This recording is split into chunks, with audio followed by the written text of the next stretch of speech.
Hello, Hope Fellowship.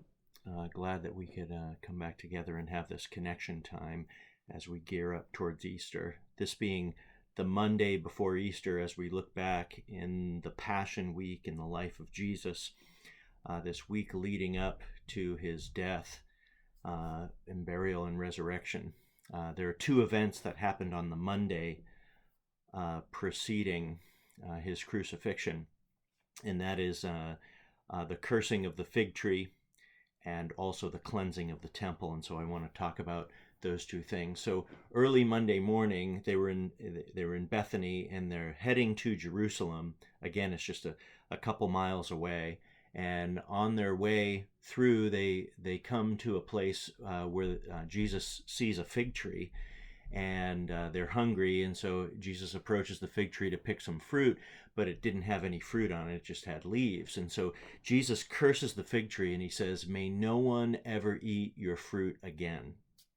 And Jesus begins to give his disciples this visual parable of the temple of Jerusalem. And so just like the fruitless fig tree, the temple was beautiful to look at, but it produced no spiritual fruit. And so the destruction of the fruitless fig tree warned about the coming destruction of Jerusalem. The fig tree was frequently associated with Israel in the prophets. If you look at Jeremiah, Hosea, and Micah. In fact, in Micah chapter 7, the first few verses compared the absence of the early figs to the absence of righteousness. Let me just read that here. Micah 7 verses 1 through 3. "What misery is mine!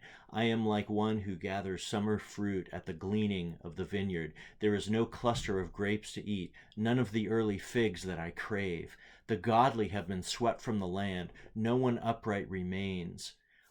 All men lie in wait to shed blood. Each hunts his brother with a net. Both hands are skilled in doing evil. The ruler demands gifts. The judge accepts bribes. The powerful dictate what they desire.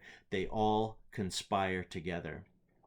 And so Jesus, when he arrives in Jerusalem, he drove out the merchants and the customers from the temple. You know, there was a lot of buying and selling going on in the temple, because the temple service required provisions to be made for what was needed to offer the sacrifices. You know, so there were animals for sale, doves, wood, oil, all of these things. And so what should have been a solemn and sacred place had taken on the atmosphere of a market.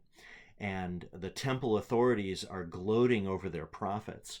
And so not only that were the provisions that were for sale, but there were also the money changers, because according to Exodus 3, every adult Jewish male was required to pay a half shekel temple tax each year to the temple. And so this tax had to be paid in the currency of the sanctuary. And so at that time, when Jesus was alive, the Tyrian shekel was the closest equivalent to the old Hebrew shekel. And so that's what was used to pay the temple tax. So the money changers at the temple helped to exchange the Tyrian coins for the more common Roman money. And so the temple authorities permitted them to charge for this service. And so here you have this marketplace atmosphere, all of these people selling at a profit. And Jesus drives them out. And he says, "Is it not written, my house shall be called a house of prayer, but you've made it a den of robbers." And so they were stealing from all those who were coming to worship the Lord by honoring the Mosaic law and paying the temple tax and offering the sacrifices and all of these things.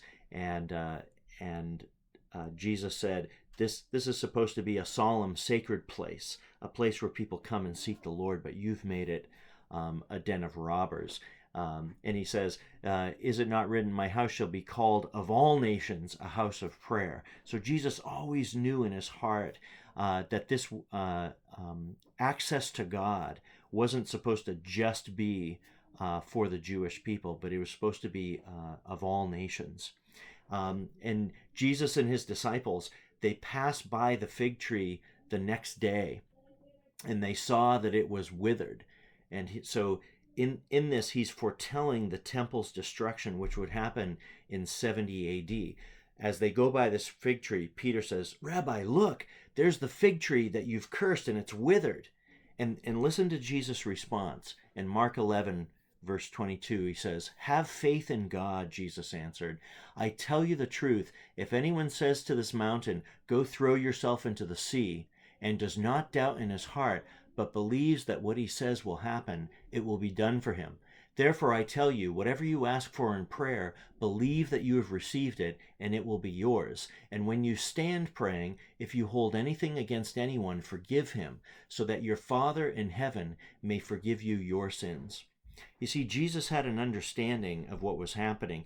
He was giving them a visual with the fig tree of the destruction of the temple and the destruction of Jerusalem that would happen because of God's wrath against the people of Israel.